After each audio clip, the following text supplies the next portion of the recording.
Dan. Dan. Dan. Dan. Hey, Dan.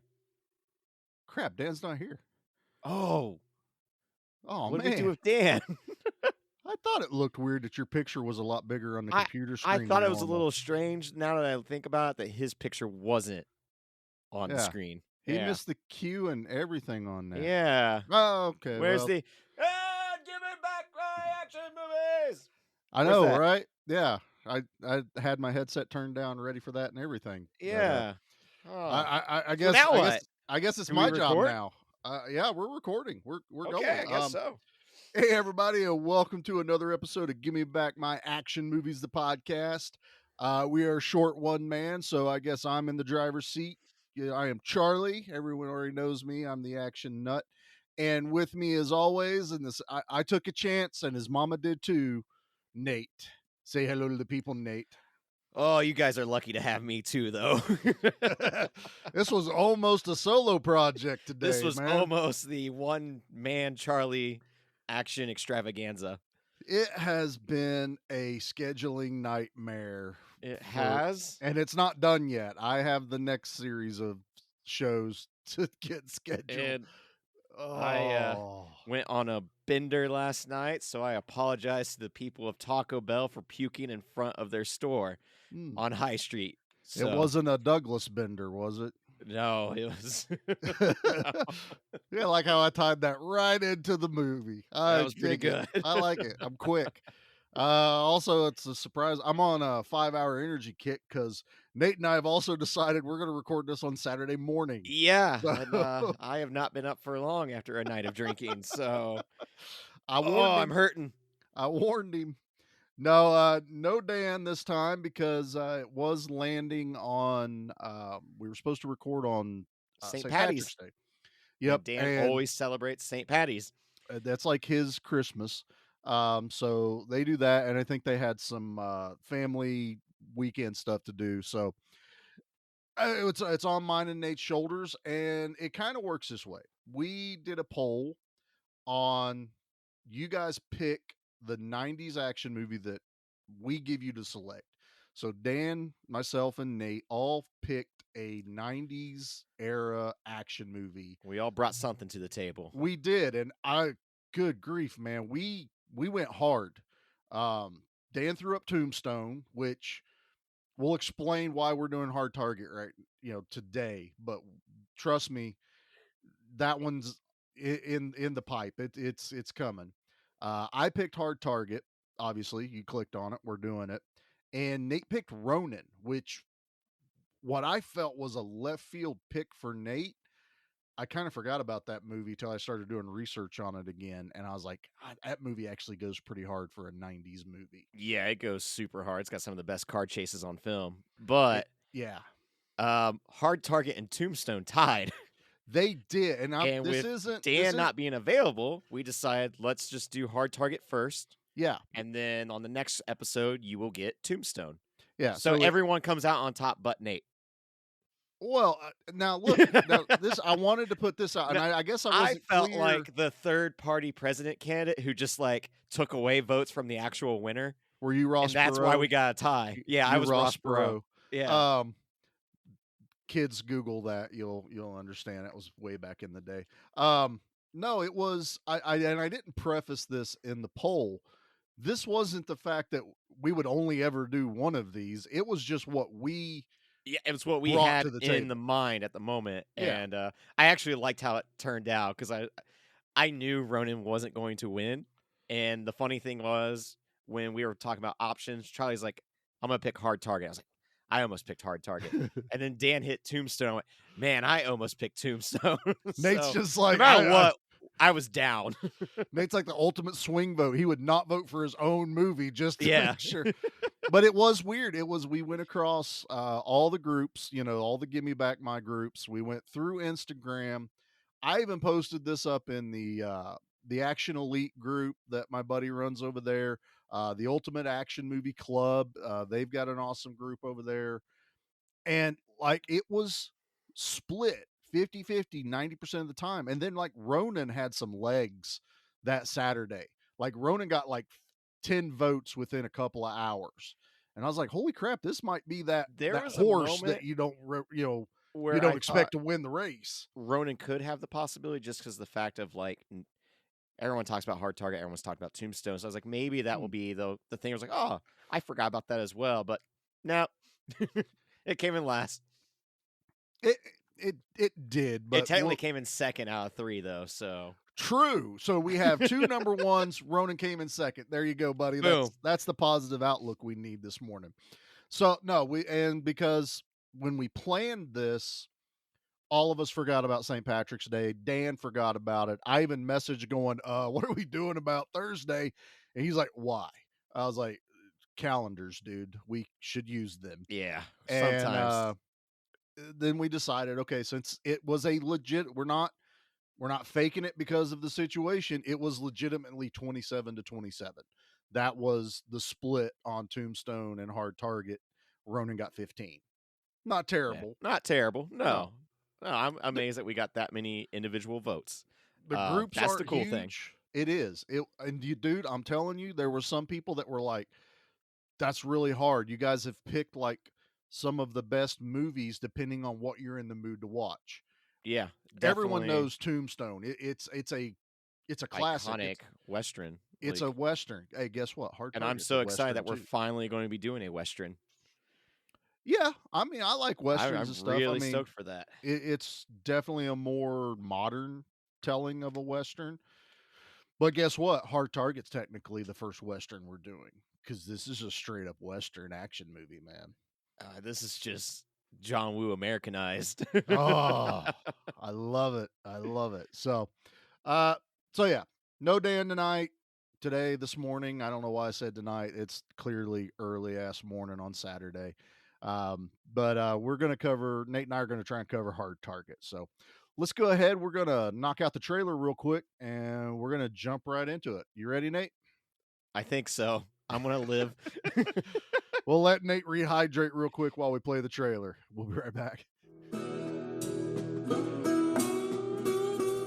In the city of New Orleans, in a darker side of Dixie, away from the music and the lights, there's a new game in town. You'll be provided with a guide, trackers, and the weapons of your choice.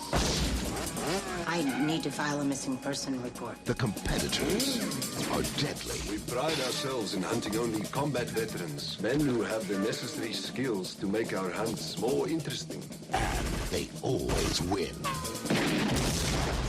You want to find your father? Get somebody who knows the city to show you around. Now, the opposition is about to get one last chance. What kind of a name is Chance? My mama took one. My friend, Mr. Boudreaux. Silver Star, Marine Force Recon. He's obviously not someone we should underestimate.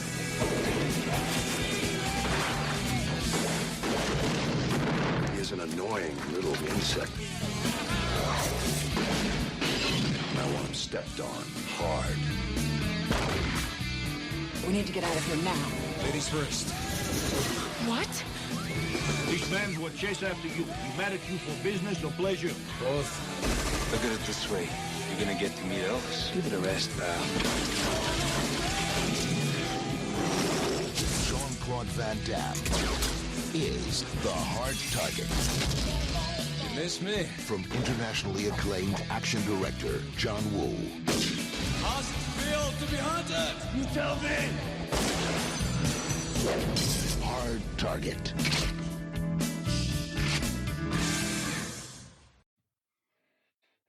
God, I love 90s trailers. Yeah, I have a really, really good theory as to why this movie is entitled Hard Target. Hit me.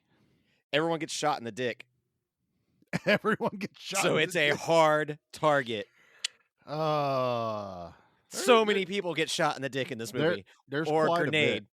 a bit. Oh, yeah. That was so. This movie like got submitted. I forget. I don't even think they said how many times, but it was numerous times to just get an R rating. This thing was hit with NC-17 every time they would submit it for a rating. Which is so funny because there really isn't like too much blood in it, you know? Well, You get not you get some really good blood squids every now and then, but, yeah. like, I think it's just the whole how crazy it is, Well, there's that, but especially the last 25 minutes. I read the thing that where they were talking about what got cut, and it's exactly what the opposite of what you're saying. There was a ton of, like, up close blood squibs, up Oh, close gore and violence, and, like, extended scenes of, like, some guy got shot in the throat with the arrow, and it shows it coming out the back of his neck, and then he falls instead of being he got hit and then falls down. It was stuff like that, crazy, crazy violent, but I love it, it always cracks me up that studios, like, allow the MPAA to cut stuff like that when it's like, "We spent the money on the special effects, now you're telling us no." It's like this. Technically, they don't have to cut anything, but they would get branded with NC-17. Yeah, and You know, that's the problem is that that to MPAA has that kinda power over yeah, so any it studio heads, not independent, but, you know. yeah, no, but that's the kicker, I guess, is they think it's gonna make them less money because it's less available. It's that whole Yeah. PG-13 R-rated talk of let's tone it down so more people can see it, and then we end up screwing up the movie because we got RoboCop rebooted and it's PG-13 and no one went and watched it. Because we wanted to see a guy get shot 257 times by Ed 209. Yeah. That's why we're there to watch the movie. So I want to see people get shot. And I mean, they were talking like you'll see like towards the end of the movie, Sven Ole Thorson, which we love him here on the show, he got shot 37 times in the movie. They cut it down to show it was only 15 times. So that's a lot better. That's only R rated, Yeah, it's not just so NC-17 rated. stupid. It's silly their thought processes on this. Um, But it's pretty go cool ahead. though. So this came out in 1993. This is definitely what I'd say the peak Van Damme era. I think so. Like I was going to talk about maybe that here in a little bit. 92 to 95 is kind of like peak Van Damme Van was Damme. hot. I mean, that Yeah. was the studios wanted him directors actually wanted to work with him. This was Yeah, before he Wu and burned a lot of bridges. drugs have that effect on people, man. I mean, Yeah. it's well documented that Van Damme really tanked his own career himself. No one did it, he did it. And now I think there's even been some articles and where he's got like this mini renaissance happening He again. does. It's still nowhere near as what it used to be. He No, was in a no. really, really good movie called JCVD, Yeah, which like it's more of a drama, but like it showed that he could actually like act and like kind of playing on himself because he does play himself in the movie, but like it's a right. damn good movie. Right, Um, yeah. Other things that came out in '93 though that's really cool is like Last Action Hero, Cliffhanger, Falling Down, Nowhere to Run. So like this is actually a pretty cool year for action movies. And you're talking what I consider, I know the wrestling show did theirs. I guess one day we need to do our Mount Rushmore of action one Yeah, day. I'd have to think on that one. We'd have to approach it like they did, where there would be different categories of like early 80s up into the 90s, and then, Yeah, I think that's fair. but I would no, like to do that. this was all like action movies were the big thing. That's it's also why we have this show. I wish action movies would get that kind of renaissance again in the theaters, not just streaming, because we're getting a ton streaming. We You get a know, ton streaming. The thing is, even with the streaming, they have a limited budget. And what we're talking about in the Mhm. 90s is they were just throwing cash at these. So the Yeah, 90s don't feel as awkward as like the new ones. I don't know how to describe it. There's something about some of these newer ones that go straight to streaming that just kind of. I love independent filmmaking. It's not that. It's just, it's missing 1,000 explosions at the very end. That's what's missing, I think. I think ultimately, I think it's missing the budget that it needed to do. Like this Yeah. one, it did it. So we're talking 93, so film 92, 18 million budget. That's no That's joke. huge. Yeah. That's huge. And it worldwide grossed 74.2 million. I Yeah. mean, action movies were sought after. You know, the studios wanted action movies on there. Van Damme was a hit, you know? And Van like Damme was a household name. I oh mean, yeah, especially when you're a kid because you could say damn. exactly. How cool is that? His last name's a curse word. Only him Yeah. and Rob Van Dam, and you wanted them to be brothers. You wanted them to be. You're doing the whole Beavis and Butthead thing. Is this a Van Damme movie? And mom and dad, I want to watch this Van Damme movie. You just keep Yeah, emphasizing damn the whole time. I want to watch and that like damn movie. What'd you say? You know, the Van Damme the movie. Van Dam movie. Oh, okay. See, hee hee. And like I honestly do not remember the first time I saw this because it is just sandwiched in between Lionheart, Sudden Death, Nowhere to Run, Universal Death Soldier. Warrant. I Yeah, I definitely know mean, it's not Time Cop because Time Cop is the only one where it's like, oh yeah, you die if you touch yourself. It's a PSA there. Don't touch yourself.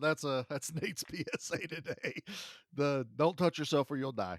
I remember though, and this is no joke, in '92 going to the movie theaters to see Universal Soldier with my God, aunt and uncle. I was like it's 4. yeah, I was gonna say you had to be like baby Nate going to watch But I Dolphin. remember seeing that in theaters and thinking it was the coolest thing ever. Well, it's because it is, and it It's still so cool. is. And that is, I think that one was a possibility I was going to throw up as my pick, but I was like, what represent? I guess I took things a little different. Like Dan went for an awesome movie that happened to be in the 90s. You kind of went the way I did, where I was like, what is a movie that personified action movies of the 90s, of its era? Ronin does that, but it also, you know, was a cast that you wouldn't always go, oh yeah, these are the action greats. You know, De Niro and I'm gonna mess up his name. I'm just gonna call him Leon, the professional, because you know Cody loves that freaking movie. Oh, the funny thing is too, Cody was like, you picked Tombstone, didn't you? Because me being the big Western guy. I'm like, actually, I Everyone picked thought you Ronin. did. He's not the only one. There was like people like, no, Nate chose Tombstone, and I'm like, really? Why? Like Dan is the immediate person I would have been like, Dan picked Tombstone. I mean, Western, Kurt Russell, backdraft, you know, all that Yeah. stuff. And I was like, we didn't tell everyone who picked what. We didn't want to like, We didn't want to be biased. yeah, we don't want to skew everything, even though I picked Hard Target, and most people would be like, Charlie picked Hard Target. Oh We yeah, I already mean it was know. pretty obvious. Like, come on, that's obviously Charlie's pick. Charlie totally went for the best 90s mullet on planet Earth right there. And I'm And I sorry. swear, in my Oh. head, I thought he had that mullet in multiple movies. I think it's just this one, right? I think it is just this. Although wait, Time Copy has a kind of mullet, doesn't he? Doesn't he have a movie called like Maximum Risk or something like that? Did he have one in that? I don't Oh know. God, I don't know. Just No- in my nothing- head, he constantly had a mullet, and I think it's just this movie. I think it's this movie. That you put this Van Damme head on everything, I think it Yeah. would still work. If I And were to I mean- have a NECA action figure, it doesn't come with multiple heads. It just comes with the mullet. All of them. It's all the mullet. All the Van Dams. Bloodsport, mullet. Mullet. Kickboxer, mullet. You know, that's what I want. You know, Uncut, original Predator, mullet. that's right. It's just Van Damme running around in a red suit, but the mullet. You know, Yeah. that's what's hanging off the back of his head. No, I mean, it's this movie. I kind of remember the first time I watched it because I remember that I rented this movie, watched it, rewound the tape, and watched it again. And why that sticks up in my mind is there's only like a small handful of movies I ever do that with. The Crow was one of them that I watched this movie, went, holy shit, that was the greatest thing I've ever watched. I hit rewind and I watched it a second time all in one sitting. Hard Target was that way too. I'm trying to And think. I remember like it was one of the James Bonds movies. Like Dad and I, like after it was over, we're like, let's just watch it again. Because yeah, like we didn't have cable most of the time growing up, or when no, we we did, didn't either. Yeah. we'd be behind on the bills on that, and that'd be the first thing to get cut. So We weren't behind on the bills. They just didn't get cable to us by that time. They were still cutting trees and Nah, trying to we get were it up and broke. over the mountains. Oh, we were broke too, but you know, we had You had trees and network. mountains. We had Cable trees just and couldn't do it. mountain. And You then know. like I had family when they were in that same situation, but they would have Dish. But it was like the old Direct TV where if the wind hits just right, you lose your picture. Oh, that was our antenna. We had the big ass metal antenna coming out of the top of our house that you would go out and turn it to get the network channels, and if the wind blew, it would go out. Oh, I And remember the old. We had like yeah, this really sweet like ladder system rigged up that you had to climb up. ours It was was awesome. ours was literally right off the front porch, and it was on a long pole that you could just turn. But the kicker was, depending on Sounds what so was much more on, safe. not in a lightning storm. But if I could turn it and Dad'd be like, "It's perfect," and I'd let go, "It's gone," and I'd grab it, "It's Yeah, it's perfect," like and I'm because like, you holding "Shit." on to it, like you gotta stay there, boy. I've added something to it, and if it was an important part of a game, a football game or something, or the news, weather's getting ready to come on, boys, stay out there for a second. Like, damn it, I don't want to stay here. Man, But it's so weird. But nowadays, it's like yesterday your internet was going out. This morning, oh my my internet was god, crapping out. Like that's our issues now. we So no had matter what, as technology goes, yeah, oh, we had like 20 minutes of like hurricane wind yesterday. We lost branches in the yard. Jackie was outside waiting for the kids to get off the bus. She had to go back and get in the Suburban, not because it was raining, but it was raining branches everywhere. And I'm like, you need to. jeez. Then the power goes out. I heard the transformer explode in the neighborhood. It sounds like a cannon. And it was like 2 hours later, they had us back up and running. But I'm telling Nate, like, if we ain't got power, I don't have any drops ready. I don't have a trailer Yeah, ready. we don't have anything ready. And I was like, that sounds like your problem. I'm drinking. Yeah, Nate's like, I'm already halfway into the wind right now. Sounds like you got wind and I'm in the wind. Yeah. But no, so this movie's kind of important also because this is John Woo's very first American Hollywood movie. Which I mean, sadly he did not do too many. Um, no. but God, man. this is coming right off of Hard Boiled, Yes. which is all right. If I were to make like one pick on my Mount Rushmore, it's Hard Boiled. That's my little teaser for everyone. But yeah, like that's hard to follow up, man. well, I think it's hard to follow up, but it really, I guess if we're looking at it now, it was. But as far as American audiences went, they didn't really know John Woo. Yeah, They they didn't didn't know know. It his was just, style, you know. and it's funny watching this and seeing Oh my god, I know little what you're getting ready to hints say. of Yep. John Woo with Mission Impossible 2, Face with Off. Face Off, with like Yep. the way that fake Billy Zane and Jean Claude Van Damme are backs against the wall. Fake Yeah. Dark Man as well. Well, yeah, it's fake Dark Man. I love Arnold Vosloo. Quit. Don't make I fun of like Arnold. him a I lot. love It's just at Arnold first like Vosloo is my favorite. when he like appears on screen, I was like, oh, was that Billy Zane? And I was like, oh, Billy Zane. And then I realized, Damn oh wait, you, no, Billy Zane. it's the dude from the Mummy. It's Imhotep. I'm like, okay, That's what everyone's like. It's the Mummy guy, and I'm sitting there going, it's the Hard Target guy. It's Van Cleef, literally named for Van Cleef in the westerns. I love it. But no, I love Arnold Vosloo No, so it's much. I grabbed one of the line from Arnold. Well, the first best line he has. There's another one I couldn't get a drop for, but this is pure Arnold Vosloo, and he didn't talk in the Mummy. So if you've only ever known him from the that's Mummy, true. get ready because this is Arnold Vosloo. Randall. You were gonna leave without saying goodbye? Mama got sick in Biloxi. I was gonna call you, Mr. Van Cleef. Of course you were, Randall. Of course you were. I know you didn't mean to hurt my feelings. So that's how he talks. I mean, that's his accent and everything. I mean, even in the Darkman 2 and Darkman 3 movies, he has that accent.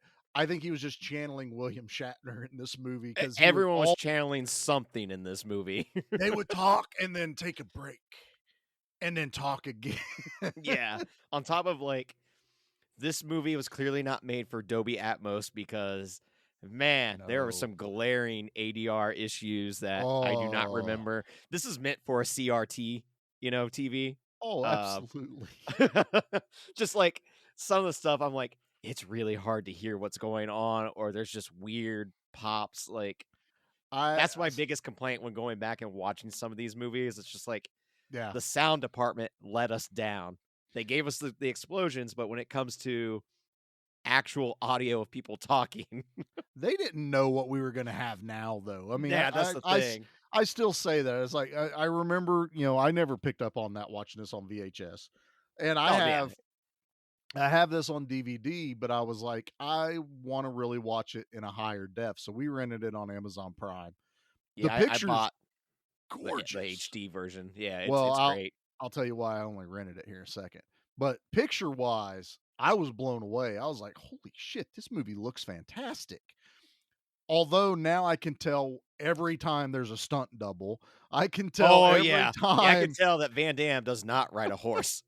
he doesn't ride a horse, he barely rides a motorcycle, Yeah. he he doesn't jump over cars, which is Lance bullshit. Henderson is not a demon on fire. No, he is. Oh, you didn't know you didn't s oh, I have something to tell you when we Oh, get to it. really? Oh, Did yeah, he really catch himself on fire? okay, we're talking about it, screw it, everyone's watched Hard Target. No, the end of that, he was too close to one of the pyrotechnics. His jacket actually caught on fire. He kept acting.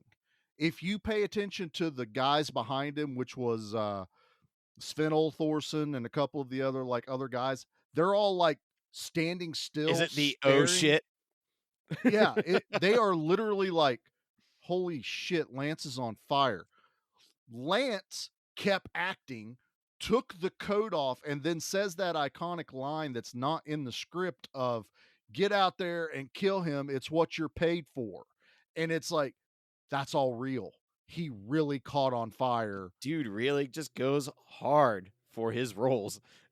Well, I mean, it wasn't fake fire from Near Dark, but it was real fire in Hard Target. So Damn. that's how hard it went, man. And I mean, I legit thought, I was like, "That's gotta be a stunt double."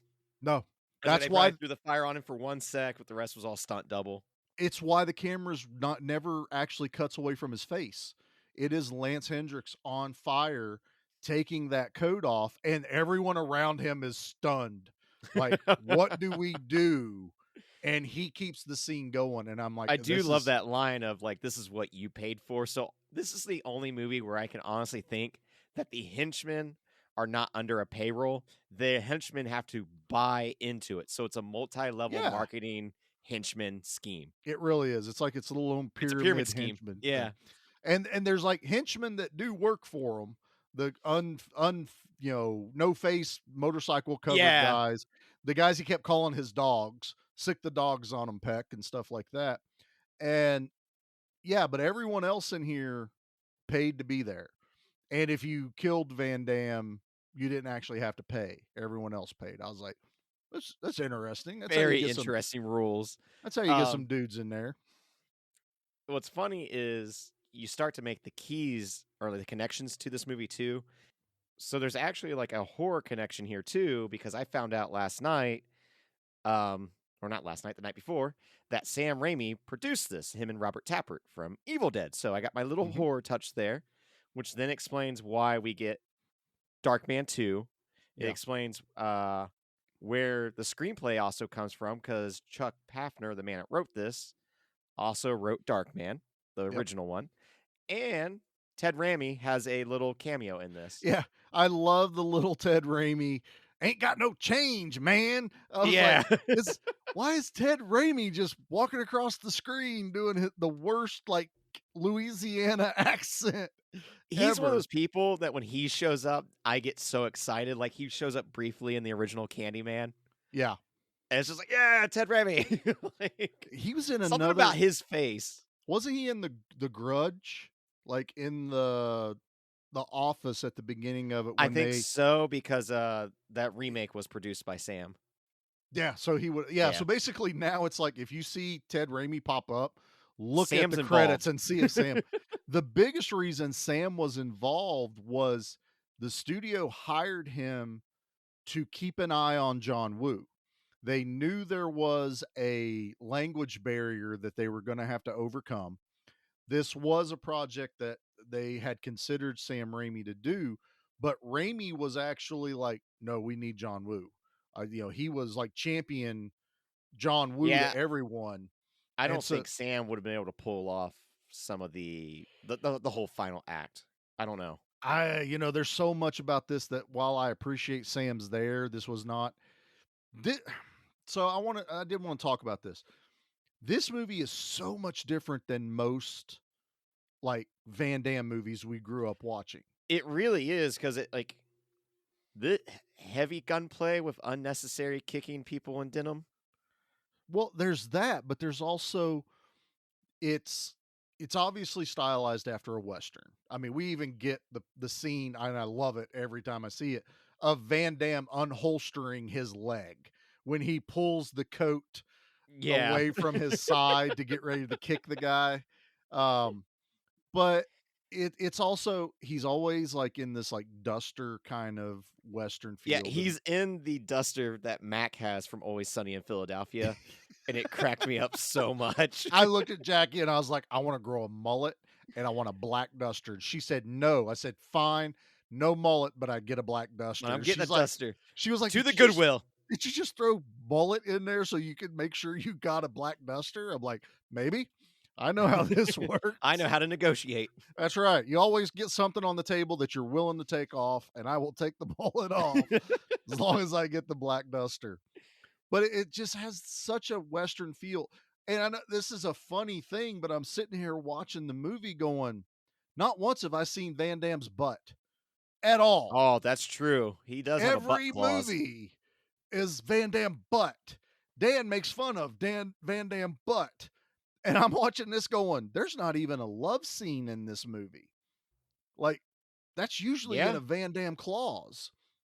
Now, I did yeah. read that they thought about doing it, but it didn't work with the pacing of it and everything. I I mean, was say I don't think you could fit it in here anywhere. no, they're either in the car or always running. There's never a point where they're like stopped somewhere that makes sense. So you got Yancey Butler running around, and I mean, she's easy on the eyes. I mean, she's got eyebrows you notice, from a mile away, but that works. I knew her best later on because she did the Witchblade series, which I thought was fantastic. I Oh, love that. really? Oh yeah, that Okay. I read the comic, Top Cow Witchblade Yeah. stuff, and then they did live action, and I was like, she works. I'd buy it. She makes a good Sarah Penzi. So I was just reading. There's only like 5 American John Woo movies. Yeah, I think that's right. Yeah. One, He didn't really two, do a whole three, lot, and I don't know 5, if it was. 6. My bad. I forgot about Paycheck, the Ben Affleck I think we all would Paycheck. like to forget about Paycheck. But The that, Ben like, I do believe that's the film that probably ended his American run. I guess you could say it flopped hard. That was around Benifer, I believe, and it's an awkward action movie. It is. Affleck was hit or miss with that stuff. Like he tried to He's do, great in The Accountant. yeah, Like that's a fantastic action movie that but then recently he came did out. stuff like Reindeer Games. No, Affleck was the bomb in Reindeer Games, yo. no, Affleck was the bomb in Phantoms, yo.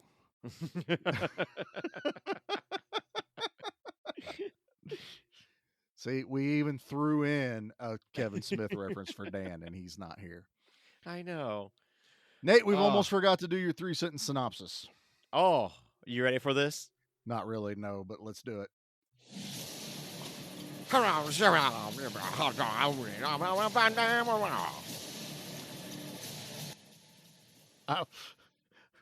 I, I knew it was going to be something.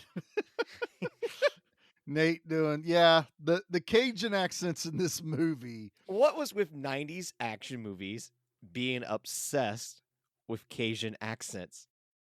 Because it's still a foreign thing to us, even though it's in the States. It's really what I think it is. It seems exotic, and it's down south. I got an aunt that lives in Louisiana, and she doesn't talk like that. I don't know what the whole It's heck of like a thing is. Steven Seagal. I think he still tries to pull off Cajun accents in his direct-to-video, movies that keep coming out. I just don't know. I think Seagal just is a bad accent, no matter how he's talking. It doesn't, That's but just the fact that he keeps like, nah, I got to do a Cajun accent. Like, I don't get it. Cajun or Brooklyn or anything like that. So my thought is they did it because of Van Damme. He has such an odd accent anyway. They needed some place it didn't like stand out, putting Van Damme in like Los Angeles, he stands out. Putting Van Damme in the country, the backwoods country, he's going to stand out. Put him in Louisiana, in Baton Rouge and all this other stuff. He doesn't stand out as much now, except for the mullet. I say the mullet stands out. He also works very cheaply. Like, he charged her for 2 days of work $217, Yeah. which I did the math is the equivalent of $4.52 an hour for his services. I probably wouldn't have hired the man. Well, no, hold on. Let's see. 93. I started working in 95, mid 95 for $4.15 was minimum wage. Oh. That was so it was better than minimum wage, and it was cash, no taxes. Oh, that's So true. that was probably damn good money, especially, in a more depressed area of Okay, Louisiana. that's fair. Because in my head, I was looking at modern times where I was like, man, if a dude said he's going to find my dad for $217, I'd be like, nah, you're too cheap. You don't go with the cheapest contractor. You know this. Well, he even negotiated it up. She wanted him at $100 a day, and then he had to pay back dues that were 217, and he goes, "I would do it for $217." He even kind of pauses for a second, going, "I need the extra $17." I really could use this $17, and I don't want to pass out sex phone flyers to make that money. So, I mean, I guess we can talk real quick about the basic premise of this movie is people paying to hunt people.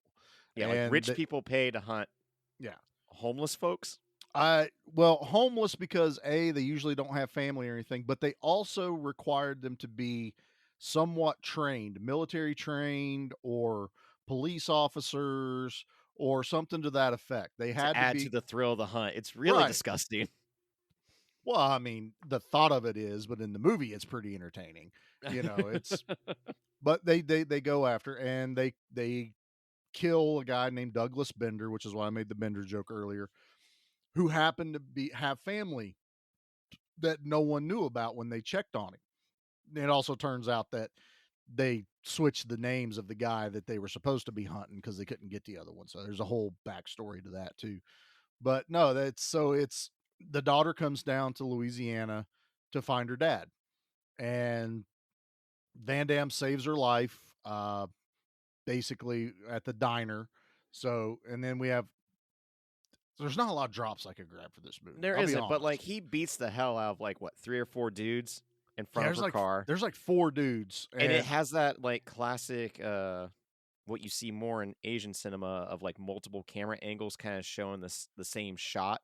yes, Like, all right, that dude took a tumble, but now let's show it to you on the left side and then the middle side or something.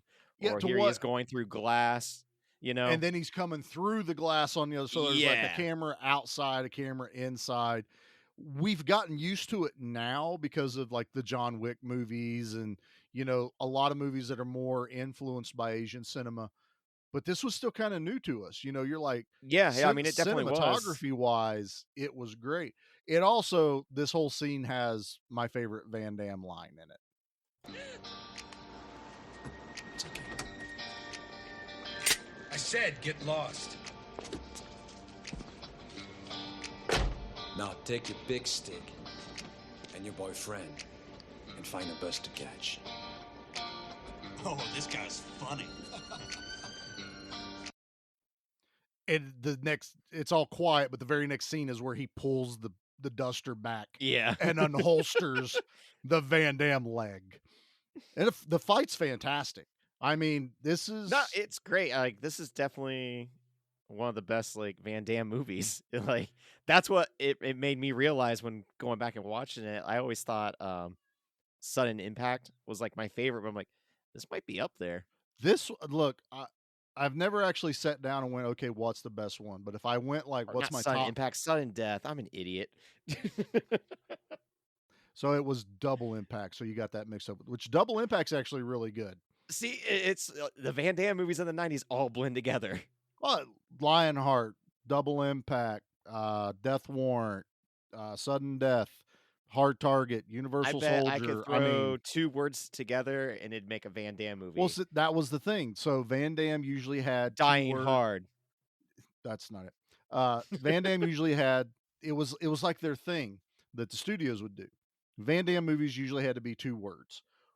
Seagal movies had to be 3 words. Marked for death, out for justice. You know, all that was kind of Hard to kill. Hard to kill. Yeah, exactly. So that was kind of like their little trademark stamp on, if it's a Seagal movie, it's 3. If it's Van Damme, it was 2. If it's Arnold, just put him on the cover and Stallone gets 1. Yeah, Stallone, Rambo, Cliffhanger, you know, Demolition Man, stuff like that. It was just kind of the way they're doing it. But no, if I had to do like my favorite Van Damme movies of this era, I mean, like Lionheart is way up there. I love that movie.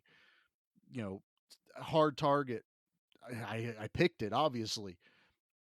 Universal Soldier, I mean, Death Warrant is insanely good with an excellent villain at the end of it with Sandman. I mean, I love that freaking movie, but I don't know if I could pick my favorite Van Damme movie right now. That's really hard for me to like just pick one out and go, because I love Street Fighter. It's a terrible movie, but I love it. Street Fighter does have some like cult classic value to it now, though. Well, Raul Julia alone, I think, elevates it even higher, but because that man, he was to the point of he gives 0 Fs in that movie. He's like, I'm all in.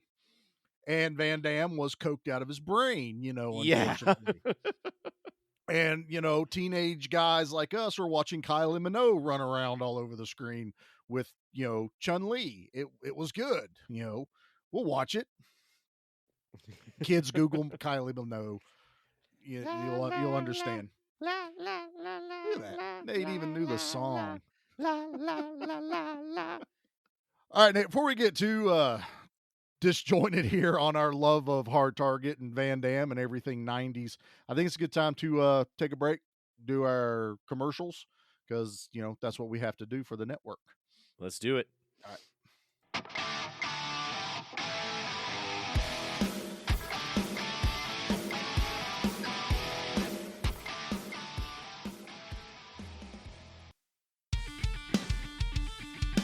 Welcome to the Monster Movie Stomp Down with me, Stompy, and my brother Frank. Hi, I'm Frank. Join us, Sludge, Mark, and Ruben 3 times a month as we review monster movies from around the world. And don't forget about the monthly contest and trivia. Not only that, Frank, but you will find extra content like the Underdogs, Monster Mash Wednesdays, and the Friday Night Fights, each week exclusively on our Facebook and Instagram. So please join us at the Monster Movie Stomp Down.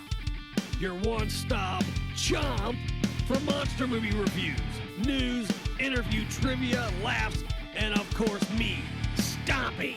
And Frank.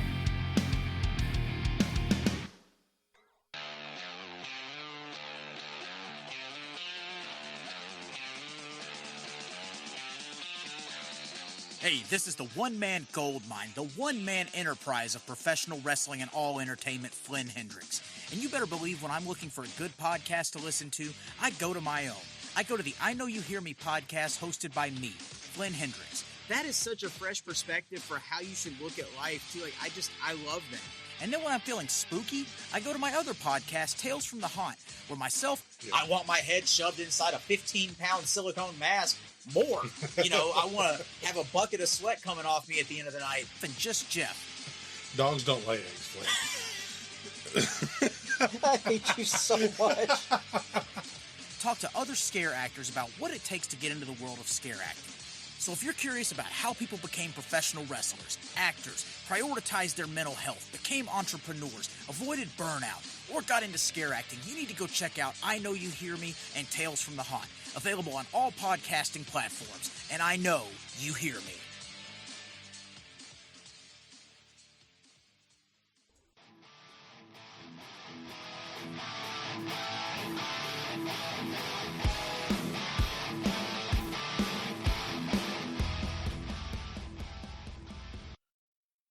All right, there's our nice little network drops there. So we'll keep everybody happy that's in the group. So we are everywhere tonight. This morning, I keep saying tonight. It's just because we're ingrained in my used to brain, it, man. but It's morning. I got morning fog brain. So it is morning. That's for damn sure. yeah, it is. So no, like I said, we're kind of bouncing all over the place. I will give a quick shout out though that our bros over at Podcasting After Dark covered Hard Target like this past year or the year before. I can't remember exactly what year. They do a complete walkthrough of the movie, and it's awesome if you love that type of podcast. And they will go scene by scene, talk about their favorite stuff. So if you're really into that kind of movie podcast, check those guys out. To the fact that even Corey voted for Hard Target in our poll. I was like, you guys covered it. And he's like, I love Hard Target. Mom, it took a chance because my mama took one, that kind of stuff. So yeah, check out the guys over at Podcasting After Dark for a really good, in-depth, better than us walkthrough of this movie. So let's talk about why this one I picked over every other movie in the 90s. I guess that would be a good place that's to a good go right point, because we did say we wanted to pick something that wasn't like, well, at least I said, I was like, I'm not picking anything super famous, but well, so there is a 90s movie that Dan and I have agreed that we're going to do. I think we're still planning on doing it this year, that we consider as a 10 Leongs movie. It's an absolute favorite of ours. We quote it all the time. So we weren't going to pick that, even though that movie is obviously above this one. But again, I want a movie that I thought personified the 90s, which is this movie. The style, the action, the look, it was the new John Woo, but fire. now the fire, the gunplay, which I feel like is a total Woo thing, but we God, got the gunplay is total Woo. The pigeons instead of doves. I think there's one dove in the movie. I think there's one dove in a slow-mo of him jumping like over something. You see a dove, but the rest is all pigeons. It that one, or was it the very first dove we see? There's like one scene where we get that first time we see the bird, and I'm pretty sure that one's a dove. The rest of them are pigeons, and he even references and calls the guy a pigeon. Yeah, he does. It's such a hardcore way. After the bird shits on the dude, which I was like, that's unique. I've never seen that before in an action movie. What I liked about all this, especially revisiting, is like, this is probably the movie that I had watched, and that's what I was playing in the backyard, like with my brother. You guys were like playing Hard Target? Like the shootouts and stuff. Like, oh yeah, just like the way of like ducking and like hiding behind stuff and just sliding around in the grass. It's like, it all came from this. Like, obviously, this was that introduction, because this movie is actually not the endless bullet action movie that we watched before this. They reload their guns. If a gun runs out of ammo, they throw it down. Van Damme is constantly grabbing magazines off of corpses. Like, yeah, if he's kneeing stuff for his pistol, but it still just cracked me up every time he'd shoot a guy like 17 times, then he'd kick him in the face. I'm like, they're already dead. No, you gotta have a Van Damme kick. I don't know how he does the kicks in Levi's. So I think there was like Levi's that were like extra like stretchy and stuff. Chuck Norris did it. I I mean, there's just even like Chuck Norris man. pants or something that they were like, you can kick the bad guys in these Levi's or something like that. You I'm gonna had go like shopping after you, this is done. you had the Claudia Schiffer jeans that were like poured onto her and painted, and then you had the Van Damme and Chuck Norris's that were also painted on, but they could move, they Yeah, could jump, which they I could don't know kick. how. And that's, I mean, the way that Wu really he shot it well to make Van Damme look the absolute best he could look in this movie. Yeah, To he definitely made it to where a person you're not used to seeing gunplay, like, actually believable. You could believe that he was, because in the movie he's supposed to be like military trained. He's like Marine recon or something when they're reading his dossier, when they figure out who he is, the bad guys. And we're going to talk about Lance. We can't not talk about the bad guys No, in this no. because they're the other reason this movie is so awesome. But Wu had a way of just going. He did it with Chow Yun Fat. Chow Yun Fat is the man he is because of John Woo. Yeah. I mean, that elevated him up as a Chinese actor and action star, to where even Chow Yun was able to break into the American market because people saw what John Woo was able to do with him, and how that all translated. So it was kind of like this perfect marriage of Wu and Van Damme, because Van Damme had the skills. He already looked good. He had a presence in Hollywood, but again, it was always, look at my muscles, look at my butt. There's got to be a hot girl, and I need to like roundhouse kick everyone. That was the Van Damme thing. And John Woo's like, you're more than that. Let's bring you back down a little bit. You're still going to do martial arts. You're still going to kick people, but you're going to be almost fully clothed this entire movie. He doesn't really expose any skin till the end, Yeah. when he loses the duster and everything.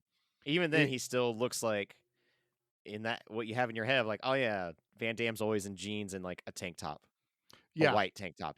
Like that's in my head. That's what he is. And they still like did the Van Damme thing where there was close-ups of his muscles, the muscles from Brussels. He had that ego he needed to have, for every movie.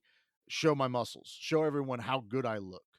And he did, but I feel like he came across so much better as that Western drifter kind of, he's the good guy just by the way he talks and acts. And yes, John Woo did every time he's like on screen, there was the music change to be the hero of the movie. You knew he was the hero immediately, even if you've never seen a Jean Claude Van Damme movie. Yeah, definitely.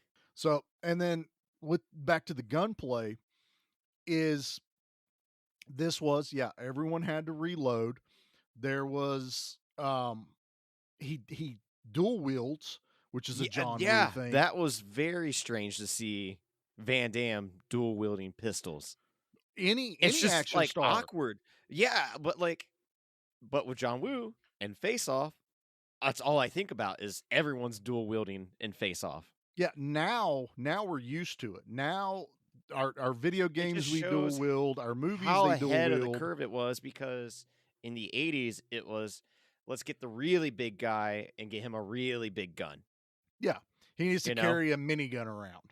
He needs, a shotgun that fires 257 He rounds a needs second. an LMG, and Yeah. like John Woo was like, no, we're gonna make everything smaller, Yeah, and like they're running around with Berettas and MP5s and shotguns. That's yeah, pretty much, well, there's one they're dude running around with the normal arsenal, I guess, that henchmen except could for the find. guy that shoots arrows out of a gun. Yeah, I've never seen that before. I have in never seen anything. that at all. But it's also like the very first thing we see in this movie. I mean, the title card has that arrow going across. Oh, well, at first the when you see screen. the arrow, I was like, oh, like someone's got a crossbow Yep. somewhere, and I was like, oh, that's coming from the rifle, and I was like, that's probably a Sam thing too. I can't help but feel like he suggested that.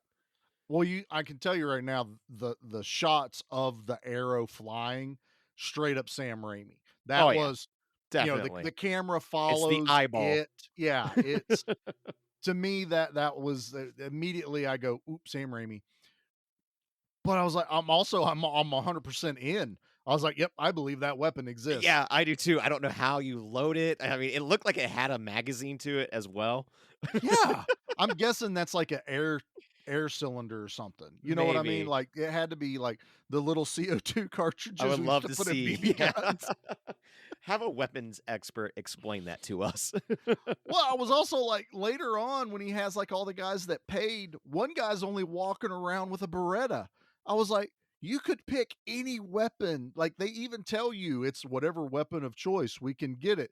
And this guy's in the bayou with a chrome plated Beretta because it's only like brought to your attention because one of the other guys dies and Lance takes the guy's rifle and hands it to the guy that only has a gun. And two things there. I love Lance's gun, but is it just a Yes. 410 shotgun? No, no, no. Uh, Because I did not know what it was. I was like, it's really not cool if it's just a 410. Like that's the so little kid's shotgun. so yeah, real quick while you're talking about Lance's gun, it is called a Thompson Center Contender. And what really makes that gun cool is it's a single shot, which he obviously shows off in there. But the barrels are interchangeable for different caliber bullets. So if you want to shoot a different type of round or, a different size bullet, all you did was change the barrel, Oh, really? which I kind of like. It kind of suits the It could character suit as like what his hunt is, I guess. right. And he is obviously the alpha hunter, so I Yeah. I need one shot, one kill kind of mentality. Yeah, I can get it done like that. Where I also love like how you said, "Oh, any gun you get, we'll get you, what you want." Yeah. At the end of the movie, the final act, it is revealed when they do the great action like sequence of all the guns being revealed. They're just pulling out suitcases after Mhm. suitcases and just submachine gun, pistol, you name it. They do in fact have it. But like I always love like those type of montage clips where it's like, here you go. Here's the Yeah. arsenal at play. Here is your smorgasbord of guns, and there's still some dumbass that grabbed a Beretta and walked into the bayou with it. I was like, Yeah. and why only one gun each? I'm hunting someone that's been killing everyone. I'm grabbing 3 or 4. Oh yeah, Period. definitely. I'm I gonna don't make care. sure that if I fall, a gun's gonna go off. I am the bullet. I I am am the the gun. explosion. Well, like Van Damme has a shotgun that has like the most insane range I've ever seen on a shotgun. It has insane range. He, they go to Uncle Duvet, which ends up being diabetes. Wilford Brimley is his Cajun uncle with Oh my! the Oh, thickest, weirdest the Cajun weirdest. accent. Who allowed that? I think they were like, it's Wilford Brimley. I don't think we're allowed to tell him no. But I'm sorry, I get the line that still cracks me up every time I hear it is we see him making moonshine and he takes a drink and he's like, ooh wee, it'd make a jackrabbit slap a bear. I was like, yeah, make that jackrabbit slap a bear. I love it. But anyway, talking about the guns, Van Damme goes, "Do you have that 30-06 I gave you?" And he's like, "Nope, Gator ate it." I was like, of course, of course. They What- remind us that we are in New Orleans. And he's like, "But I still got your shotgun." And I looked this up because I just felt like there was a reason why the shotgun was chrome. I was like, that makes no sense to have in the bayou and the bush. I was like, were they making like an Excalibur reference? Like this is Oh, this is his Excalibur. This is he's one with this gun. this is his master sword. It's Yeah. Link. Yeah. Not really. I mean, other than when he like cleans it off, that's the only like real slow mo. I think it was just because he's the hero. My guess is he has to stand out. That's the Yeah, and hero's this gun. gun will stand out instead of being like black. But honestly, I would know this because all like some of my shotguns are. It would have camouflage pattern on it. You're in the bayou. Right. It's going to be a camouflage pattern shotgun. What? But I'm guessing the 30-06 looked like that, and that's why the Gator ate it. Yeah, that's probably it. But like, I do love that they go to the high ground with the helicopter to chase him, and they mess it up. Well, Lance You had the Henriksen, high ground. That's one thing Obi-Wan has taught us is you always win. Lance, Helicopter versus horse. I got L- the money on the helicopter. Lance told Arnold Vosloo not to kill him from the air.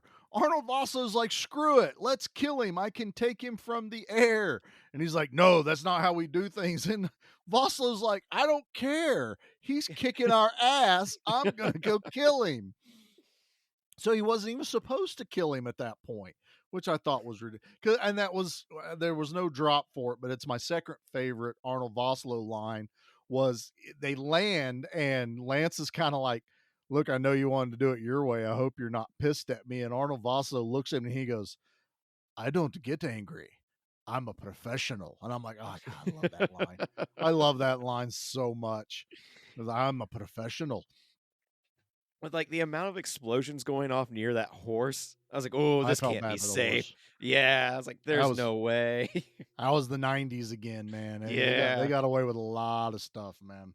A lot of explosions, though. Everything blows up in this movie. Everything. If Uncle a bullet hits a Duvet wall, it blows up. bullet hits a wall and it blows up. Uncle Duvet's house blows up because he just has dynamite planted everywhere. Yeah. I guess in case the federal man comes and taxes him on that moonshine he's making in the back. Everything in the Mardi Gras graveyard is explosive. If you shoot one of the parade floats, it explodes. It explodes. The bird hanging from the rafters, if you shoot it, it explodes. There's tons of gasoline. I was gonna say everywhere. fuel is just everywhere in the bayou. Like you can't walk anywhere without fuel being on your boots. Try it. Motorcycle runs through, you kick a can of gasoline at it, shoot the can of gasoline, it explodes. You can stand on top of a motorcycle as it explodes into an exploding SUV. Yep. So that explodes.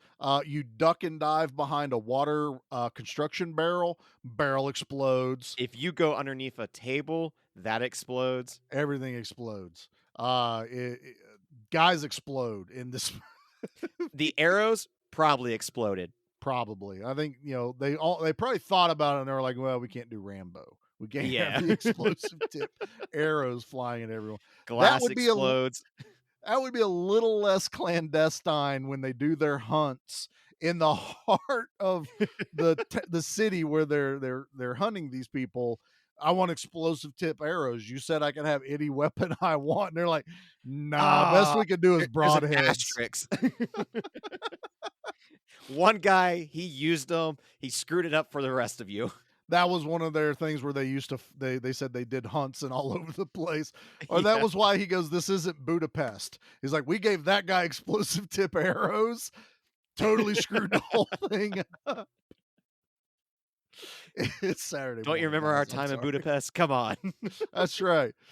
This is a picnic compared to Budapest.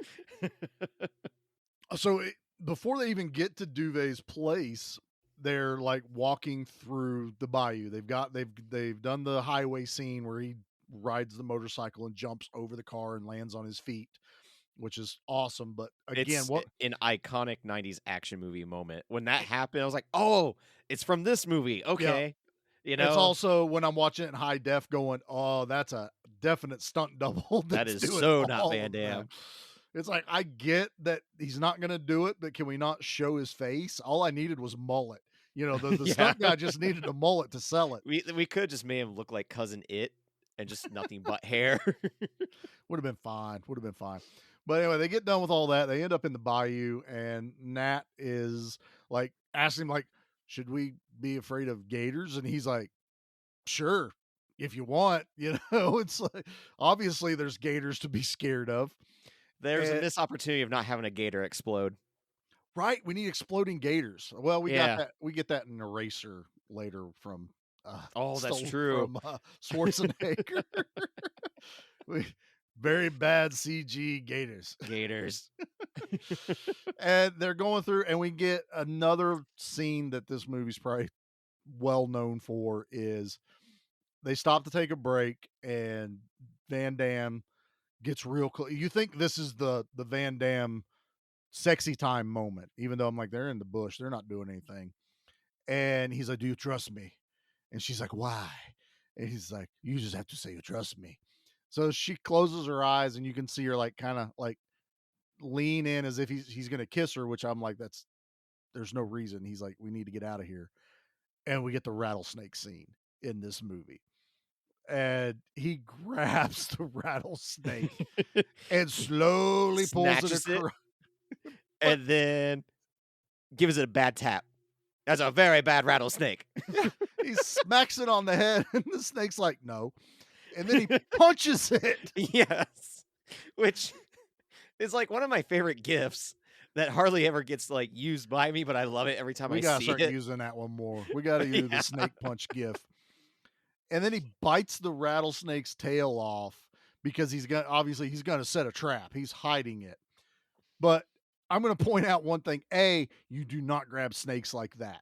If watching all of National Geographic my entire life taught me is you got to get them like in a perfect spot, like right behind the head where Yeah, you so control the mouth.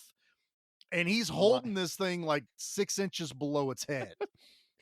my dad, when he was a kid, like an actual kid, he was constantly grabbing snakes from like the Tennessee backwoods and like bringing up copperheads and like rattlesnakes and stuff to like my grandma and grandpa. And they're like, "You can't be doing this." What's wrong with you? I've heard this story from multiple people. It's like, no, like every summer when he'd go down there, that's all he would do is round up all the snakes. And they're like, "You're going to get bit. Please stop doing this." That's terrifying actually Yeah. because I have those I- same snakes around here and like, I I'm don't not. mess with them. I'm not scared of snakes like I am spiders, but I don't go around them. If I see it first, I'm fine. If I turn around and it's already looking at me, I'm gone. I am other direction. So that's pretty much my my stance with snakes. I don't mess with them. If I see one going across the road or something, I'm cool. If I'm walking and I turn and I'm like, "Oh shit, I'm going the other way. Yeah, the I'm done." worst we ever had was garter snakes in the garden. Like that's it. We'd occasionally have some of those. I remember trying to grab one when I was like a teenager. I was like, you know what? I'm not the that doesn't run in my genes. I didn't get that part. That part skipped you. Yeah. But he set and then he sets the trap. The guy sets it off and gets bit directly on the face, which is hilarious. Look, this snake is rubber as all get out in Oh this yeah, movie. it's It definitely a is the good fake fakest of snake. fake snakes, but I love it so much. And then Voslo goes and yanks the snake off of the guy that it killed.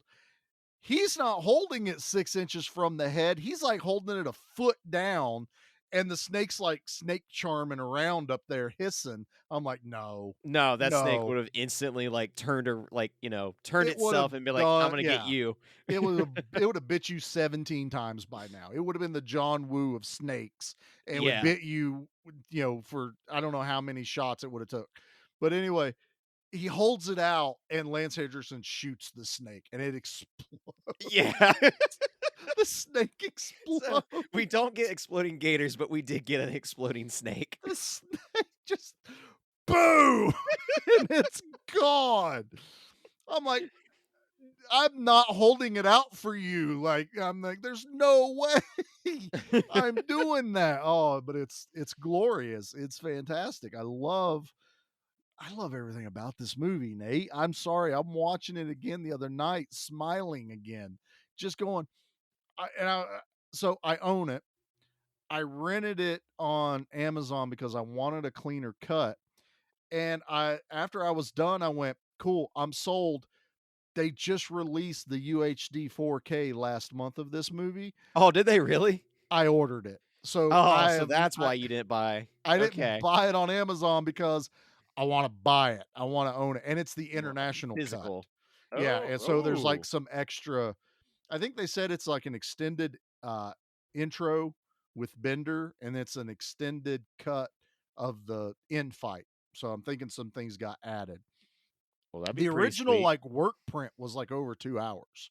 You know, the one that they kept submitting to the NC you know, the MC whatever it is. MPAA. The MCU to get it part of the Marvel Cinematic Yeah, Universe. that way Van Damme is now part of the MCU.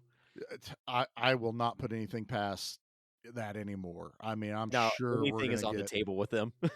I mean, Dolph Lundgren's in the DCU, so, I mean, Is why he? not? He's in Aquaman. He's Oh, I haven't seen Aquaman. he's the king. He's, Mara's dad. Well, good for him. Uh-huh. I'm glad he got that. So, yeah, we've already got one of our action heroes in the MCU, so and Scott Adkins. Scott Adkins did it. Which the only reason I'm gonna say that name is because he did Hard Target 2. What the hell's that about? Don't waste your time.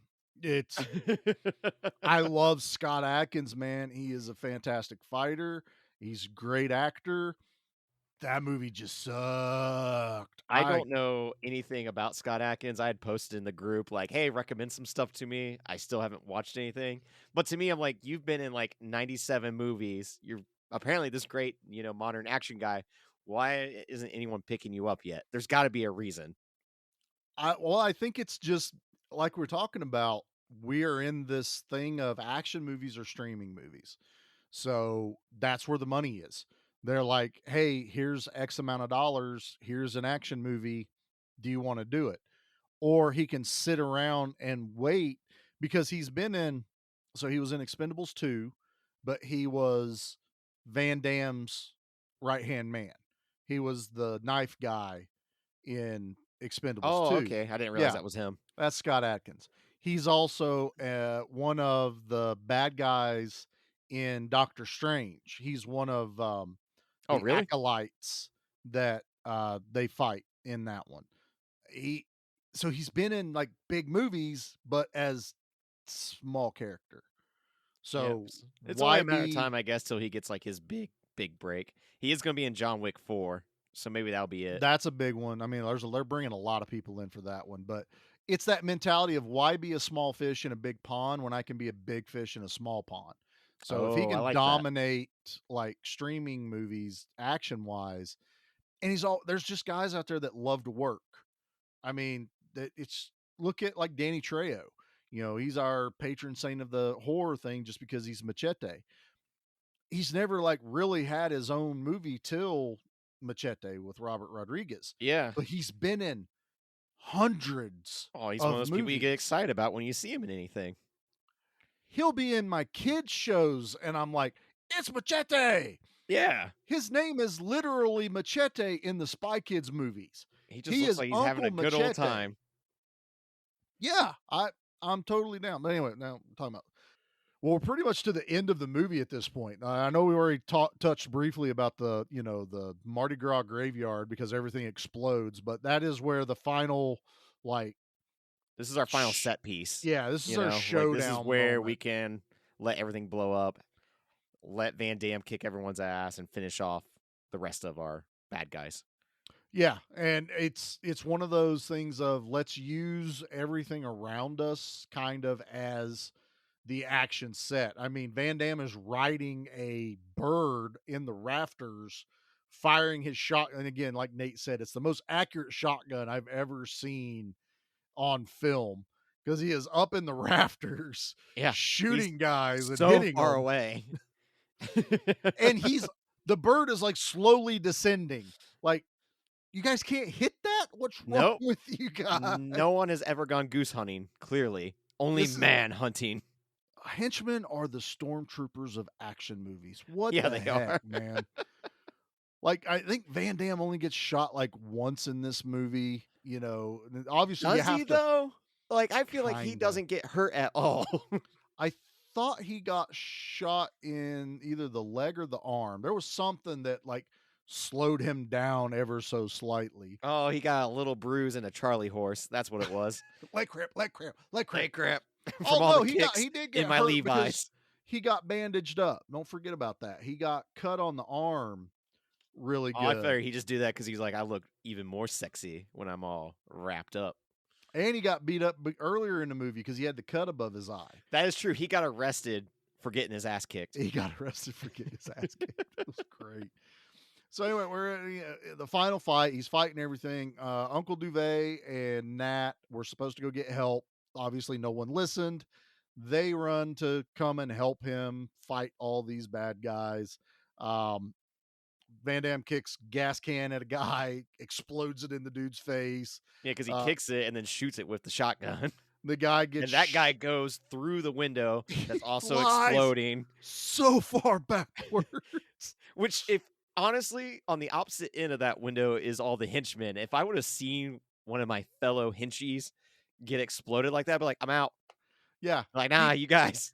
keep the money. I'm Yeah, paying now to keep be it. alive. I'm not paying to kill that guy. Keep the money. I don't need it. I'm out. I'm This was the gone. worst pyramid scheme I've ever gotten involved with. It is. It really was. So yeah, everything explodes all over the place. Van Damme's like doing the whole like cat and mouse thing in this. There's so many places to hide. He's picking off all the bad guys. Um, I didn't bring this up, but Sven Thorson is wearing the most loud shirt I've ever seen someone that's in the bayou to hunt someone.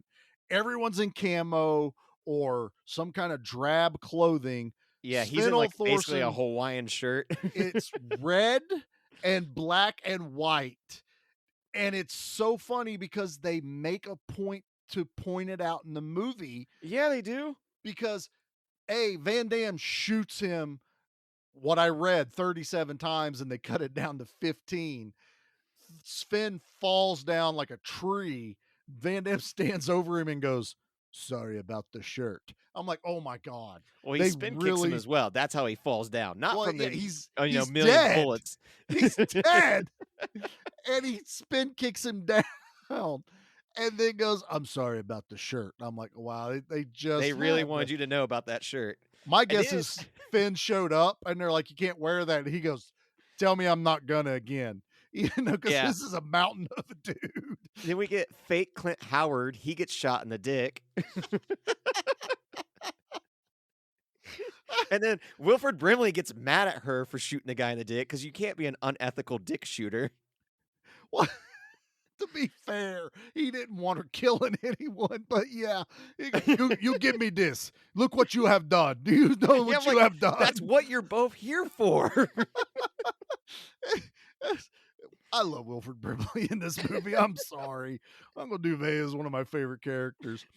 And then we get what we now know as the classic John Woo trope of Van Damme versus Van Cleef, which is Arnold Vosloo. And we get the gun shootout while they're both dual wielding. They're talking to each other. They're like, talking through the wall to each other, just like Nick Cage and John Travolta.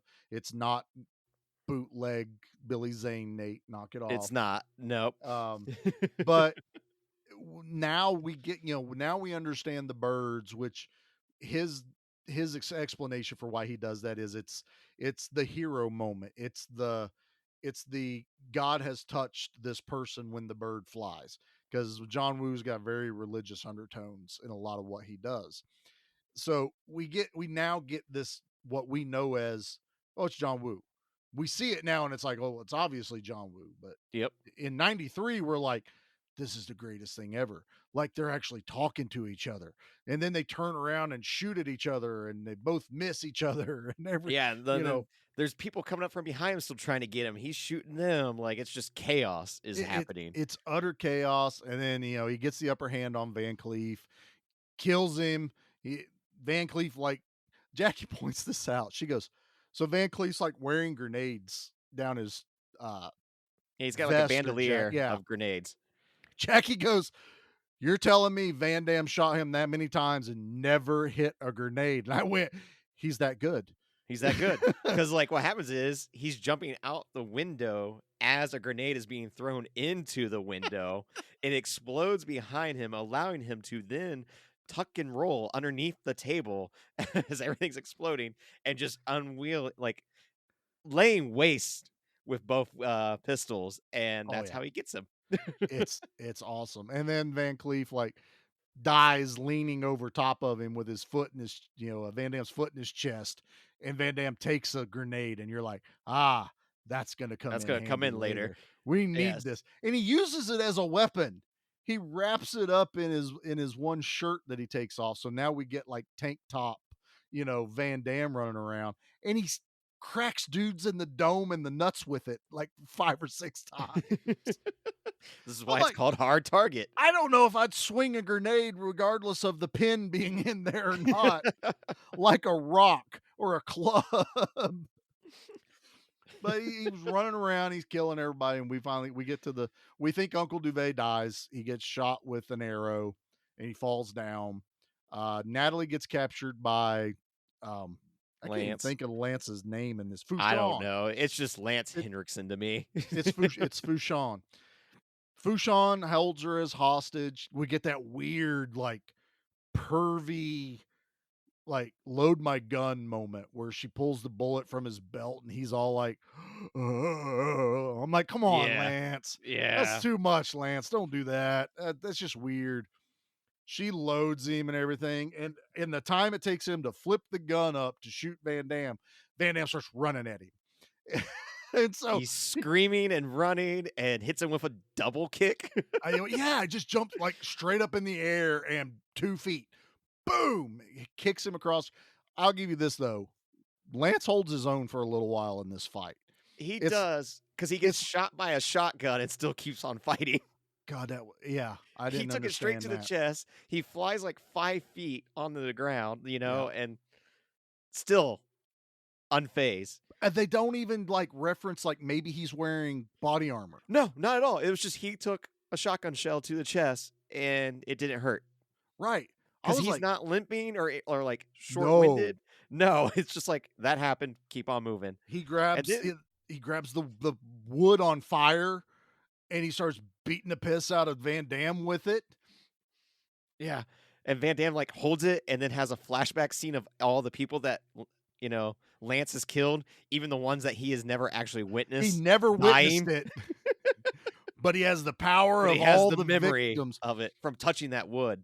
I went like that was like a total Star Wars moment where it's like I am all of the Jedi and I am with you, and then Van Damme's like, Yeah. I have all of the fallen men that you've killed, and then he punches through the piece of wood.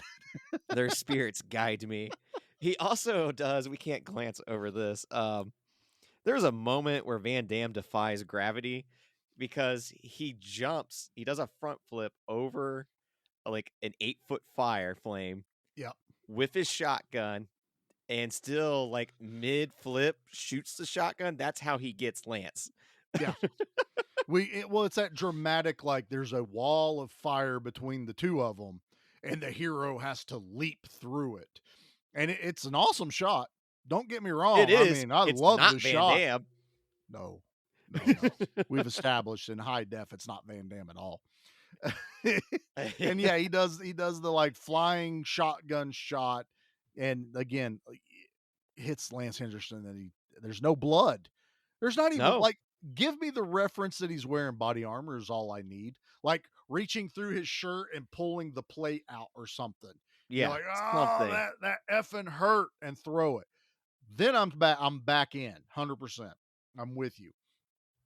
But no, we get all this, and then we get to what I think is probably one of my favorite ending villain kills ever. Oh, is I was dying of laughter.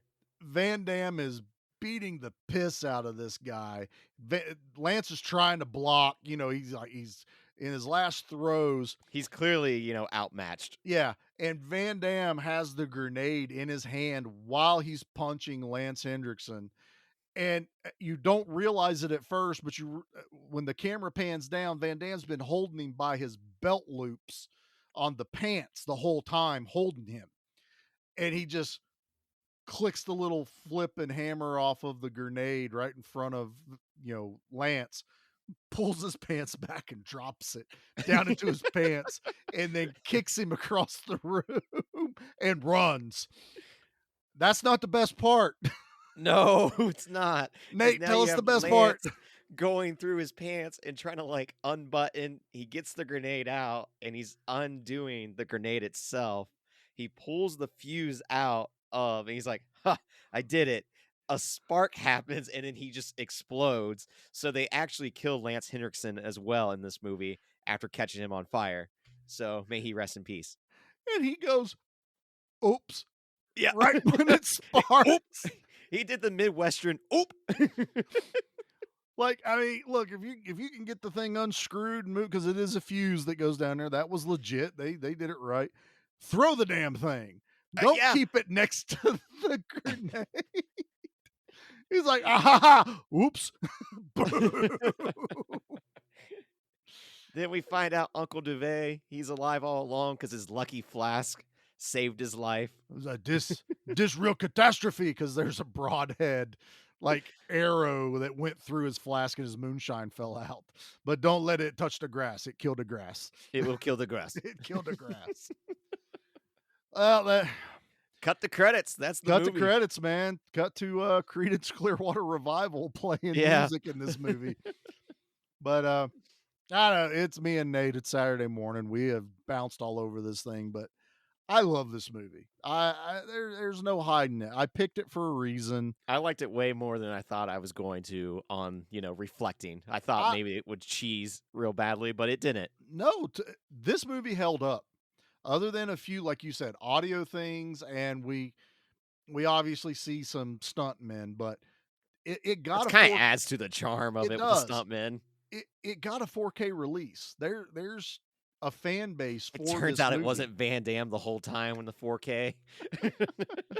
But it was Lance Henriksen the whole time. Yeah. So we'll give him that. That man gets like extra props just for that. And I think my biggest disappointment is I really wanted Dan to watch this. It's like this isn't like the ones I it usually sucks make that we him. don't have Dan with us because I feel like he would have enjoyed this as well. I would have I liked. think he would have been pleasantly surprised at how I much think he so. enjoyed it. I think this would have been one where he's like, "Oh, this wasn't like all the other ones we watched. This wasn't It's not Showdown in Little Tokyo. Like I actually enjoyed this. You know, this wasn't Delta Force 2 or anything like that. This was, cinematography shot extremely well. Who doesn't love John Woo? I mean, right? Like, other than paycheck, we'll let him slide on that. But I mean, I think that's my biggest regret right now is that I didn't get his input, because we're going to watch Tombstone and all three of us are going to be like, yeah, it's quite possibly one of the greatest movies made. Yeah. It literally says it on the cover of the movie. It was like a 10-star rated movie for the longest time. I mean, with a cast like that, how does it not? Yeah. I feel like he stacked the deck on that one. He really did. I'm glad my action bros jumped in and got us some Van Damme love, some mullet love for that to get it tied. But I was like relegated to, we're doing Tombstone. As soon as the polls opened, I was like, yeah, we're doing Tombstone. Yeah, as soon as he said Tombstone, I was like, well, that's the winner. Yeah, I know what movie we're doing. And it wasn't like we're trying to get one over or none of us wanted to watch. I was actually like, I kind of want to watch Ronin now. I'm probably. Oh yeah, I'm excited to go back to watch Ronin now. It's on Prime. I've almost turned it on like 2 or 3 times this week. But I was also like, we may cover it, and I kind of want to watch it. I think I watched it way back when I was renting movies. I watched it when it came out on VHS. Yeah, that's the last time I remember seeing it, but it made that much of an impact on me that like I can vividly remember certain like gunplay scenes and just the car chases. Like, yeah, I mean, it's just, again, it was the movie we picked. But Hard Target, we did it first. Nate and I had a blast watching it. Maybe I convinced Dan to just enjoy it one day. We'll see how that goes. Maybe we can give him like, hey, watch it and then listen to this episode. 3 years later, he'll be like, hey, I finally watched Hard Target. It was not bad. That'll be what I get. You guys not were bad. right. Yeah. It was watchable. I like Universal Soldier better. I'm like, well, yeah, Universal had Dolph. That's stacking the deck. But let's do the body count real quick. Let's get that going. Yeah. Yeah.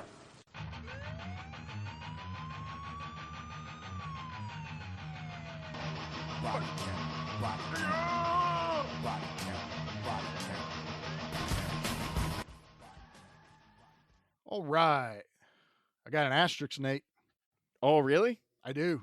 I have an asterisk. I'm curious And to see it's what this not will that be. maybe Lance survived because we're pretty sure. Although he took a shotgun shot to the chest and didn't die. So maybe Maybe. we'll see it. No, body count for this one is 33. So we're back in our action movie totals. Yeah. I love Yep. that stuff.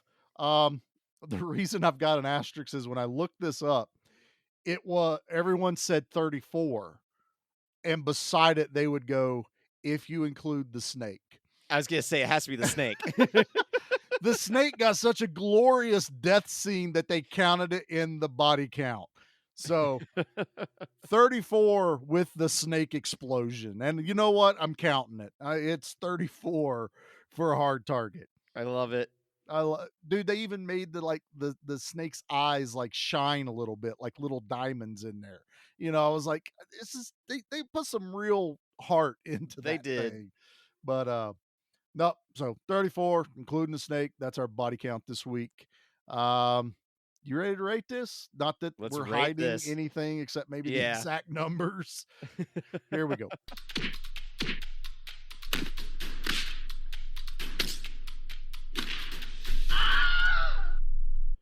Well, Nate, since I picked this, I'll go last. So let's get your Leongs for.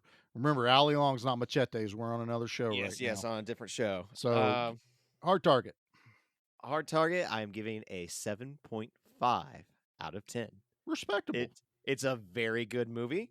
For a 90s action movie. I would recommend watching it. Like, it's not one of those like Heartbreak Ridge. I was like, you could go back and visit. There's really nothing. You're not gonna be missing out too much. But this one's like, give it a watch. It's fun. Like at the end of the day, that's what it's supposed to be. It's a fun movie. So, and it's cool just to see those glimpses of John Woo peppered throughout, and like, oh, I know what this guy's gonna be doing. 2-3 movies later. Like, it's really cool to see the origins there. Yeah, to be able to look back and be like, and see like with his Americanized, there it is. movies. Yeah. No, I think that's respectable. This was actually a hard one for me to like nail down to a number because I picked it. So everybody be like, well, Charlie's going to pick like his most favorite movie in the 90s. I didn't. I have another one. But this one ranks really high up there as among a lot of movies. And it's in my top 5 Van Dammes. I think there's a couple that I might put ahead of this one, but not by much. But I'm giving this one an 8.5. 8.5 Al Leongs. Super high rewatchability. It held up. I mean, I can't say that enough that in 2022, this movie still ranks up there. I could watch this anytime. I feel like it holds its own. No, it's not John Wick, but there's a lot of hard target in John Wick, though. There's a lot of things that have. There's just a lot of like, I don't know, like every classic moment or when you think action movies, it kind of has this. I know Seth recently in the group asked like, what's like the action movie you would recommend to people? And I wouldn't say Well, no, this movie. It wasn't Seth. It was another guy, but the other guy said, "What is the best action movie?" Yeah, okay. I And then changed got the into the conversation of what would you introduce to people, and I don't think this would be the introduction one, but it's definitely like in that wheelhouse of like, oh, you like that one I introduced you to? Well, check this one out too. This is on my list. Yeah, this is one I still. So again, we'll talk about it real quick. Those of you that aren't in the group, this is the type of conversations we have.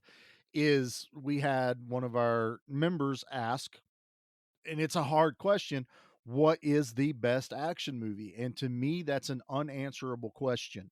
There's too many variables. There's too many, and it's obvious in the answers we got. Yeah, So it's Mad Max Fury Road. You're welcome. Yeah, I can't argue that, but I also I can't argue John Wick. I can't argue my answer. I answered it differently, and I prefaced it going, I can't answer that question in particular, but here's what I can answer. What movie would I show someone that has never watched an action movie? They have no concept of what action movies are, and I want to show them what I consider the top tier of what has everything that an action movie should have. And I picked Predator. I was like, it has everything you want in an action movie, plus some. I mean, it even throws horror and sci-fi elements into it. I mean, to me, it's a pinnacle movie to choose. So, what is the best action movie? I don't think can be answered, because you would be like, well, what do you like? Do you like gunplay over car chases? Do you like, just like what we picked? Do you like westerns over, real life setting? Do you like so many different, you like martial arts, stuff like Yeah, that? I like don't once you think get into the subgenres of everything, it just becomes very difficult. it's super difficult. And it's why we try to balance the show out around all that stuff, because I would probably only do Chuck Norris and Van Damme movies for like the first 3 years of this show. I mean, Yeah. really. Yeah, it But really would be. I do try to mix it up, because I realize that action movies are, how someone chooses to consume that entertainment. And it can go across, like you said, all genres. And it's also, you can like movies that other people hate with a passion, or you can love, hate a movie that everyone finds is the greatest. It's whatever you want to choose, It but could depend, yeah, like you said, with the actors or anything. Like yeah, one of the reasons why I hate Bruce Willis so much is because of how much I loved him as a kid. And to see what he's done, like it just aggravates me so much. And I know some people are like, "Oh, you're giving him too much crap." Like other people don't give him so much crap too. I'm like, yeah, but I had such a high level of like loving Bruce Willis movies growing up, and just seeing the crap he's doing now like infuriates me. yeah, and there's speculation out there. I've heard a couple of reports that it's medical that's going on. I'm not gonna like fuel the No fire if clue. it is, Yeah. but it is what it is. And there does come a point where these guys just collect a paycheck. Yeah. It's, is someone going to pay you for your name and time? Get that check, bro. That's all I can say, man. Just get that check. Get paid. Get paid. No harm. I mean, if the movie's great, fine. If it's not, you got paid at the end of the day. Do you, man? It'll never sully what he did ahead of time for me. I will always love Die Hard. I will always love Last Yeah, Boy like Scout. that's I what I'm will, saying. It's like I'll always love those movies. yeah. It just Well, infuriates me. it goes right with these guys. It goes with Van Damme. As soon as they hit that dreaded direct to video part of their careers, it hurts. It Yeah, and hurts it's as hard to come fans to back from. watch it. Yeah. It does. And only our greats have actually been able to do that. Of like Arnold, Stallone didn't really go into the direct to video. I There was think a little bit. I remember like ICU. yeah. Well, I think ICU Was Get got a Carter. that got a theatrical Did release. it? So, but I think he decided he was going to go more behind the camera when he realized he was not drawing the money into the box office. Arnold went a little direct to video, but his Well, you had Collateral provenance, Damage, and then he went away. yeah. And then And then after he Expendables, he did was it The Last Stand? Last Stand, which we Which was got to do that. We fantastic. got to do that movie on the show, man. I Yeah. love that movie. For a movie that has Johnny Knoxville in it, I love that movie. It's fantastic. But, Seagal and Van Damme were probably the two, and Dolph Lundgren were the two that were like huge. And then all of a sudden, they've got like 10 movies each at the video store that you've never heard of, Yeah. and you like, oh, how did I miss this? And you'll rent one or two going, oh, This that's is why why. I missed it. Yeah. Yeah. I mean, that's pretty much what happened with us. It just Dad and I would rent that latest Seagal movie. Like I think it was Into the Sun or Belly of the Beast. And it was just like, oh, these aren't good. No, yeah, they would try, they would do something like throw DMX in it, or all these other Hey, guys in these movies. Exit And Wounds is awesome. I would love to do Exit Wounds. Exit Wounds is great. I own it. But they kept going. Even after Exit Wounds, they kept trying to just put a Seagal and another popular name in a movie that Yeah, because that was what they were garbage. trying to do to get the newer kids to watch a Seagal movie. And it's just like, nah, it just wasn't happening. No, he couldn't save it. And we've said Seagal 3 times, but thankfully he's still out of the country. Yes. All right, Nate. Well, I think it's a good point. We can wrap this up. We don't have Dan to do our We've outro, so I rambled guess enough. we have. So It's Saturday morning. We're sorry, guys. It's when it's a movie that we love and it's been around for so long. If you're listening to this show, I'm sure you've seen Hard Target. And if you haven't, please go watch it. It's fantastic. Yeah, we spoiled the ending of an action movie. The hero won, bad guy died. There you go. a lot of It's bullets. a lot of bullets. Check out other John Woo movies that are equally as good Oh, as they already this. have. If you like John Woo movies, you've seen them. Check out his early stuff. I mean, I haven't watched all of his catalog. Yeah, You there's know, still some stuff that I need to, and it's a lot of just finding time. see what influenced him as it kept going. But no, we want to just say thank you to everyone that's listening, that's in the group. Give Me Back My Action Movies. Everyone over at Give Me Back My Horror Movies. Check us out on Instagram. Nate and I are trying our hardest to keep that entertaining. We get some good videos out. We share some, funny pictures. And I tell you what, the biggest thing with Instagram is just networking with other people, which is Yeah, the it's been so biggest. cool meeting other people. I'll give a shout out to Spoils of Horror. It's Oh, yeah, another yeah. horror podcast that we've become friends with. They're great. They keep everything at like an hour, hour 5. It's real tight. I It's can't do funny. that. To me, yeah, I don't know how they do it. I told him, I was like, I'm amazed at how you pull it off, and you pull it off so well. I'd have to And script. they both remind me of like if it was two Bill Burrs doing horror movies. That's just what they remind me of. So it cracks me up. No, they're great guys over there. New friendship. Um, so it's going really well. And again, all our other buddies, I know we plug Podcasting After Dark. If you want a walkthrough of Hard Target, go listen to their episode. When I'd say walkthrough, their episodes are like 2 to 3 hours long. You got to know what you're getting into at that show, but they make it entertaining. Want to thank everyone in our network. We got Good Beer, Bad Movie Night. We have Monster Movie Stomp Down. I Know You Hear Me. Tales from the Haunt. Give Me Back My Pro Wrestling. Mine and Nate's other show, but if you're listening to this, you hear it. Give Me Back My Horror Movies.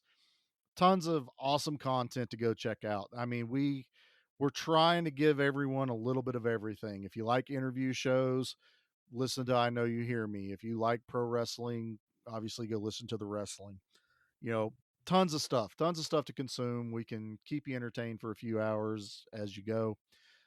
Big shout out to Mountain Empire Comics in Johnson City and Bristol.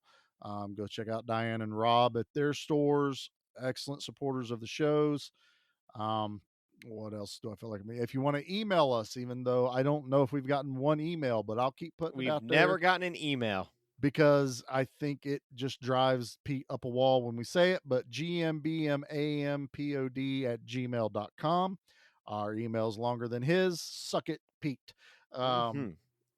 Please rate us on Apple or Spotify, wherever you listen. If it's got a rating, yes, please give us a listen or give us a rating. That way we can, help reach new people. It just helps the algorithm. We see, little numbers that pop up. Podbean, if you are listening to us on Podbean, you can like each individual episode. They take it all the way down to there. You can actually send a comment. We will see your comment on there. So the more feedback, the better. You can tell us quit doing this on Saturday morning because you guys have brain fog, or you can go, hey, we love it. Let's all, listen to Charlie and Nate stumble through this without Dan, Without Dan, it's just. It started off on a wrong foot right there. We didn't have our Yeah. intro. We didn't have, that boost of energy of us, turning our headphones down. That's funny. We pick, but we miss him. Again, somehow he got out of doing a Van Damme movie. I don't know how he does it. I don't get it. I know. We set this up and we still forgot.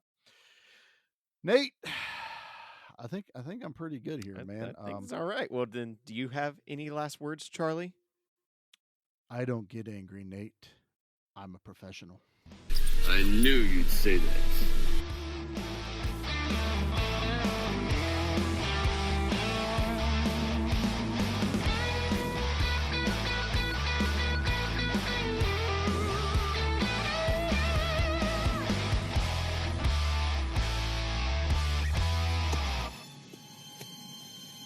Randall, Randall,